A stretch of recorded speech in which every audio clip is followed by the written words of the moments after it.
Hello, Kali পুজোর দুদিন পরেই তো আমরা চলে গেছিলাম মধ্যমগ্রামের ঠাকুরগুলো দেখতে। আর এই প্যান্ডেলটার চেয়েও তো আমাদের ঠাকুরটা ভীষণ ভালো লেগেছিল দেখতে। তারপর আমরা গেছিলাম বারাসাতের দিকে একটু খাওয়া দাওয়া করব বলে। আর খাওয়া দাওয়া করে তো আমরা চলে আসি আবার গঙ্গানগরে ভূত বাংলো দেখব বলে। আর এই ভূত বাংলোটা তো আমাদের সবচেয়ে বেশি ভালো লেগেছিল সেদিন যা যা দেখেছিলাম তার মধ্যে। তারপর আমরা চলে গেছিলাম তারাপীঠের মহাশ্মশান দেখতে। এখানে বেশ ভালো লাইন পড়েছিল। আর এর ভেতরে তো অনেক সাধু ছিল আর জ্যান্ত কালীমাও করেছিল। আর মণ্ডপ সজ্জাটা তো দারুণ ছিল।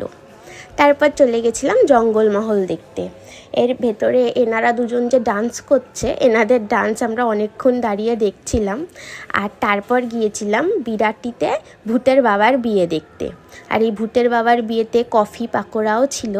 আর এই ঠাকুরটা হয়েছিল নৈহাটির বড় মারাদলে। তারপর আমরা বাড়ি চলে আসি। বাই।